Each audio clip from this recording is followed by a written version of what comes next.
Arrest him, my sister said, pointing at my son like he was a criminal. Her voice was calm, too calm. The officer hesitated. Ma'am, he's just a child. He stole my diamond bracelet, she snapped. It's worth 20,000. Check his backpack. I stood frozen at the edge of the porch, clutching my purse so tightly my fingers ached. My son, Eli, only 11, was crying, shaking his head, whispering, Mom, I didn't take anything. The officers looked uncomfortable, but they followed orders. One of them, young, nervous, unzipped his little backpack. Inside, a bracelet. Glittering, shiny, carefully planted. No, I gasped. That wasn't there before. My sister folded her arms, smirking. Guess you shouldn't have raised a thief. Behind her, my parents stood watching from the doorway. Not a word. Not a single word to defend him. The officers cuffed Eli's tiny wrists. The sound of the metal closing around him shattered something deep inside me.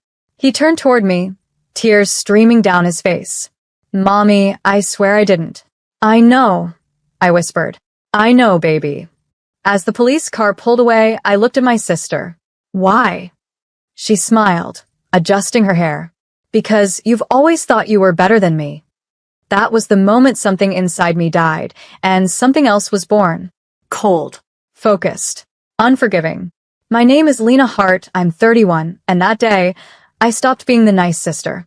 The moment the car disappeared down the street, my parents turned to go back inside, as if nothing had happened. Mom, I shouted. You just watched them handcuff your grandson. My mother sighed, annoyed. Lena, your sister wouldn't lie about something like this. Maybe the boy just made a mistake. A mistake. That's what they called it when my son was dragged away, terrified, into a police car. My father mumbled, We'll sort it out quietly. No need for drama. I laughed, a dry, broken sound. Drama? You just let your grandson get arrested on a lie. My sister stood there, arms crossed, lips curved in that smug little smile she always wore when she thought she'd won. Face it, Lena, she said sweetly. You've always been the mess of this family. It was only a matter of time before your chaos rubbed off on your son. My hands trembled, but my voice didn't. You planted that bracelet. Her eyes glimmered. Prove it. She turned and walked back inside, humming like she hadn't just destroyed a child's life. Mom followed, whispering, Don't make things worse. That night, I sat alone in my car outside the police station. Eli was inside, scared, crying. I couldn't reach him. Not yet. But I remembered every smirk, every word, every look of satisfaction on my sister's face. She thought she'd broken me, but what she really did was wake me up. By morning, I wasn't crying anymore. I was planning. Eli was released into my custody after the officers confirmed his age, but the stain was already there. The whispers, the headlines, the sideways glances at school. Son of accused thief. I watched him sleep on the couch, his little wrists still marked red from the cuffs. My stomach twisted. This wasn't about a bracelet anymore. It was about power. My sister's favorite currency. I spent the next day quietly gathering. Screenshots, texts, bank statements, everything she'd ever bragged about while drunk at family dinners. Her fake charity fund. Her ghost employees. Her business trips that were really weekend getaways with her boss. By evening, I had a folder so thick it felt alive in my hands. Then I called a number I hadn't dialed in 5 years. Detective Rowan, the same officer who'd once investigated my sister's company for embezzlement. He answered with a weary tone. Lena Hart? Haven't heard that name in a while. I have something you'll want to see, I said. It involves the Hastings Foundation and a $20,000 bracelet that wasn't stolen. There was silence. Then bring it in. But if you're playing games, Lena... I'm not, I interrupted. She used the police to humiliate an 11-year-old. Now, I'm using the truth to destroy her. When I hung up, I looked at Eli sleeping. This time, baby, I whispered. Mommy's not staying quiet. Detective Rowan met me in a dim interrogation room at the precinct.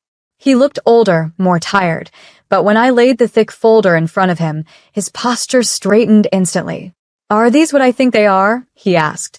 Every transaction, fake invoice, and hidden transfer my sister's been making for the last 3 years, I said. She's been siphoning money through her own charity. Millions. He flipped through the pages, his brows furrowing. And this bracelet incident. She planted it, I said flatly. She used her connections in the department to make a false report, to humiliate me, to ruin my kid's name. Rowan exhaled. That's felony fraud, conspiracy, and false accusation if we prove it. Prove it, I whispered. And make sure she never uses a police officer like a weapon again. He nodded slowly. I'll start the process, but I'll need you to stay quiet. I smiled, the same kind my sister used to wear when she thought she'd won.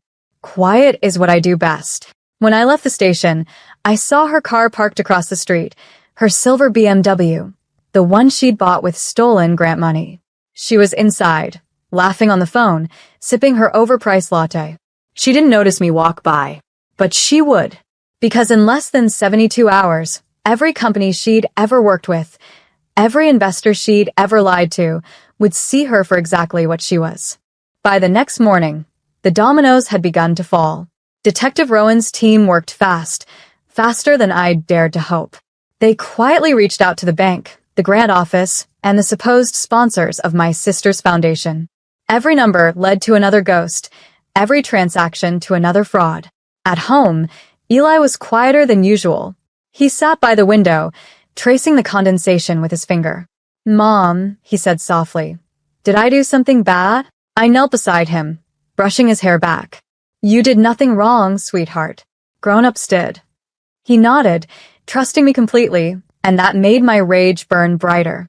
That night, I drafted the final piece of my plan. An email with attachments, spreadsheets, audio clips, photos, and one single sentence. The truth about the Hastings Foundation.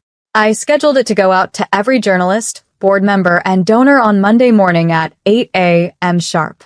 At 8:02, my phone started vibrating nonstop. By 8:10, the story was everywhere, trending, breaking, spreading like wildfire. Charity director under investigation for massive fraud scheme. I sipped my coffee in silence as my sister's face filled every news feed. At 8:27, my mother called, screaming, "What have you done? You ruined her career." I stared out the window, my reflection calm, unshaken. No, Mom, I said softly. I didn't ruin her career. I just turned on the lights and watched the roaches scatter. By noon, it wasn't just a scandal. It was an earthquake. The Hastings Foundation's accounts were frozen. The board of trustees resigned in panic. Reporters camped outside her gated community. Every channel played the same footage, my sister in her designer coat, covering her face with a handbag while cameras flashed. And yet, she still had the audacity to call me. Her voice shook, but not from guilt, from fury. You think this makes you better than me? You humiliated your own family. You destroyed everything. I held the phone to my ear, silent for a beat. Then I said, you destroyed it yourself the moment you called the police on my child. You don't understand, Lena, she shouted. It was just supposed to scare him, not what? I cut in. Not handcuff him? Not traumatize him, not make him think he's worthless, because his mother isn't rich enough. Her silence was my answer. Listen carefully, I said, my voice low, calm, deliberate. You always thought you were untouchable because Mom and Dad covered for you. But now, the law doesn't care who you're related to, and neither do I. When I hung up, I felt something I hadn't in years, peace. Eli peeked into the room, worried. Are you okay, Mom? I smiled at him, really smiled this time. Yeah, I whispered. I think we both are, finally. Outside, the headlines rolled on. Justice had only just begun. The next few days felt like a movie in slow motion. Every hour brought a new headline, a new twist. Investigators confirmed that my sister had forged grant receipts and funneled over $4.3 million into offshore accounts. My parents tried to reach me, text after text, voicemail after voicemail, all saying the same thing. Families shouldn't destroy family. But they'd already chosen a side long ago. When the reporters showed up at their doorstep, I knew the truth had landed. Mom called, sobbing, saying she couldn't believe the police were taking my sister in for questioning. She's your sister, Lena. Blood is blood, she cried. Tell that to the 11-year-old you watched being dragged out in handcuffs. I replied, my voice trembling but firm. You call that discipline. I call it betrayal. There was nothing but silence after that. Later that evening, as the sun dipped low, I stood at the window watching Eli build a Lego tower on the rug. He was humming to himself, calm, safe, something I hadn't seen in months. My phone buzzed. A message from Detective Rowan. She confessed. You and your son won't have to testify. I read it twice, then locked the screen and exhaled deeply. For the first time in years, the house didn't feel haunted. It felt like ours again. Peaceful, steady, and whole. Eli looked up and smiled. Mom, can we bake cookies tonight? I smiled back. Yeah, baby, we can. The trial came and went faster than anyone expected. My sister took a plea deal, 5 years, reduced for cooperation. Her husband lost his teaching license for falsifying financial records, and my parents? Their names were dragged through the local papers as complicit enablers. For once, silence fell on the Hastings family, not out of pride, but shame. A month later, I visited the same police station where my son had once been dragged like a criminal. This time, Detective Rowan met us at the door with a smile. Eli, he said, bending down, you're quite the brave kid. I heard you're doing well in school. Eli grinned shyly. Mom helps me study. Rowan nodded at me. And you helped deliver justice. As we walked out, the sunlight felt different. Warm, clean. For years, I thought peace was something you waited for, begged for. But that day, I realized it's something you build, brick by brick, truth by truth. Weeks passed. I went back to work, focused on rebuilding the life they tried to destroy. Eli slept peacefully every night. The nightmares stopped. One evening, I sat at the kitchen table, looking at an old family photo. My sister, my parents, me. I didn't feel hate anymore.